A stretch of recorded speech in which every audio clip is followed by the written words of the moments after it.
Hello दोस्तों, स्वागत है आपका हमारे 5 फैक्ट्स चैनल पर, जहां हम ढूंढ के लाते हैं दुनिया भर के अजीबोगरीब, मजेदार और रोचक तथ्य।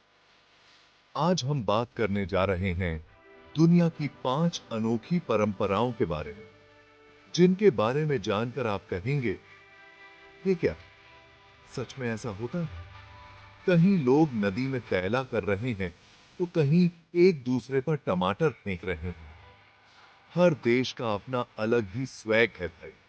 तो तैयार हो जाइए, क्योंकि आज हम आपको ले जा रहे हैं एक ऐसे सफर पर जहां आपको देखने को मिलेगी अलग अलग संस्कृतियां, रीति रिवाज और परंपरा। तो बिना देर किए वीडियो शुरू करते हैं और जानते हैं दुनिया के इन अनोखे तौर तरीकों के बारे में।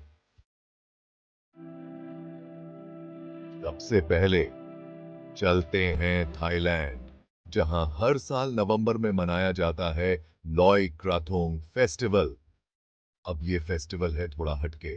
यहाँ दिवाली की तरह पटाखे नहीं फोड़ते, बल्कि पानी में दिए बहाते हैं। अब आप सोच रहे होंगे कि दिए तो हम भी जलाते हैं, इसमें नया क्या है? अरे दोस्त, यहाँ दिए ऐसे नहीं जलाते जैसे आप और हम जलाते हैं। यहाँ लोग केले के पत्तों से छोटी छोटी नावें बनाते हैं, जिन्हें कहते हैं क्राथोंग। फिर इन क्राथोंग में फूल सजाते हैं, मोमबत्तियां जलाते हैं, अगरबत्तियां लगाते हैं, एकदम सजा धजा के, जैसे कोई दुल्हन सजती है, और फिर इन्हें बहा देते हैं नदी में। अब आप सोच रहे होंगे कि ऐसा करते क्यों है? तो भाई, ये परंपरा है बुरी आत्माओं को दूर भगाने की और जीवन में खुशियां लाने की। मान्यता है कि पानी में बहता हुआ क्राथोंग आपके सारे दुख और तकलीफें भी बहा ले जाता है। और सच में, जब रात के अंधेरे में हजारों की तादाद में ये जगमगाते क्राथोंग नदी में बहते हैं ना, तो नजारा देखने लायक होता है। लगता है जैसे आकाश से तारे उतरकर नदी में उतर आए हैं। तो अगली बार जब भी थाईलैंड जाने का प्लान बनाओ, तो नवंबर के महीने में जाना और इस खूबसूरत फेस्टिवल का हिस्सा बनना लगते हैं। अब चलते हैं अपने ही देश, अपनों के देश, इंडिया। यहाँ राजस्थान में लगता है एक ऐसा मेला जो अपने आप में निराला है। जी हाँ दोस्तों, बात हो रही है पुष्कर मेले की।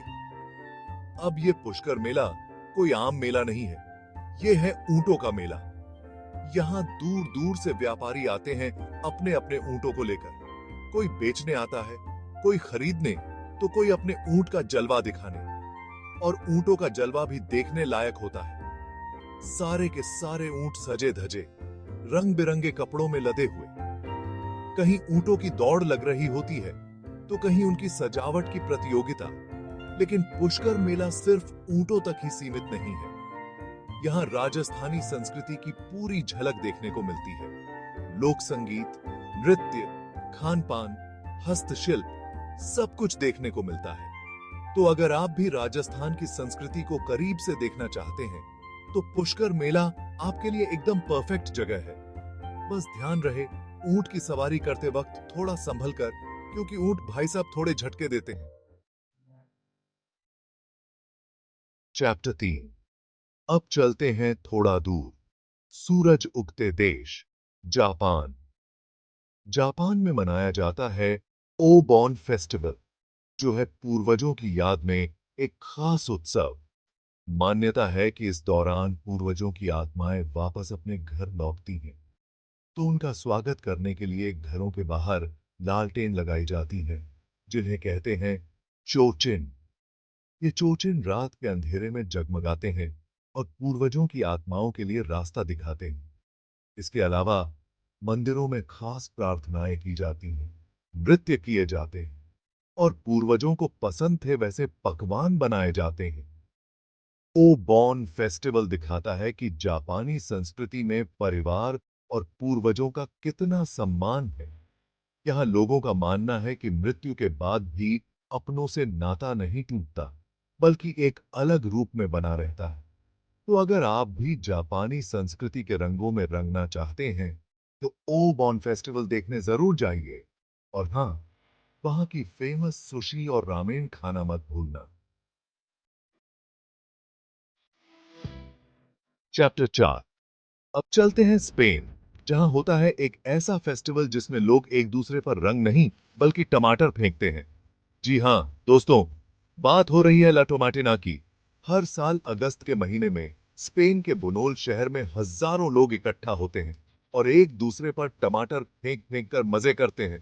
पूरा शहर टमाटर की होली में डूब जाता है। अब आप सोच रहे होंगे कि ये कैसा अजीब फेस्टिवल है। तो भाई, इसके पीछे कोई खास वजह नहीं, बस लोगों को मस्ती करनी है, एक दूसरे के साथ टाइम स्पेंड करना है और थोड़ा पागलपन दिखाना है। ला टोमाटिना दिखाता है कि जिंदगी को हमेशा सीरियसली लेने की जरूरत नहीं है। कभी कभी थोड़ा मस्ती करना, थोड़ा बच्चा बन जाना जिंदगी को और भी खूबसूरत बना देता है। तो अगर आप भी अपनी जिंदगी में थोड़ा मस्ती और रंग भरना चाहते हैं तो अगले साल स्पेन जाकर ला टोमाटिना में जरूर शामिल होना। बस ध्यान रहे, खराब टमाटर मत फेंकना, नहीं तो किसी को चोट लग सकती है। चैप्टर 5। अंत में चलते हैं मंगोलिया, जहां मनाया जाता है नादम फेस्टिवल, जो है ताकत, जोश और वीरता का प्रतीक। ये कोई एक दिन का त्योहार नहीं है, बल्कि एक राष्ट्रीय उत्सव है जो पूरे देश में धूमधाम से मनाया जाता है। इस उत्सव में मुख्य रूप से 3 खेल खेले जाते हैं: मंगोलियन कुश्ती, घुड़सवारी और तीरंदाजी। मंगोलियन कुश्ती देखने में भी अलग ही मजा है। यहाँ पहलवान बड़े बड़े होते हैं और उनकी पोशाक भी लाजवाब होती है। घुड़सवारी में भी मंगोलियाई लोगों का कोई जवाब नहीं। छोटे छोटे बच्चे भी घोड़े पर ऐसे सवार होते हैं जैसे कोई एक्सपीरियंस्ड राइडर हो। और तीरंदाजी तो मंगोलियाई संस्कृति का एक अहम हिस्सा रही है। यहाँ लोग बचपन से ही तीरंदाजी सीखते हैं और उनकी निशानेबाजी देखने लायक होती है। नादम फेस्टिवल सिर्फ एक त्योहार नहीं है, बल्कि मंगोलियाई संस्कृति और परंपरा की झलक है। यह दिखाता है कि कैसे मंगोलियाई लोग अपनी विरासत को जिंदा रखे हुए हैं। तो अगर आप भी कुछ अलग और एडवेंचरस देखना चाहते हैं तो मंगोलिया जरूर जाइए और नादम फेस्टिवल का हिस्सा बनिए।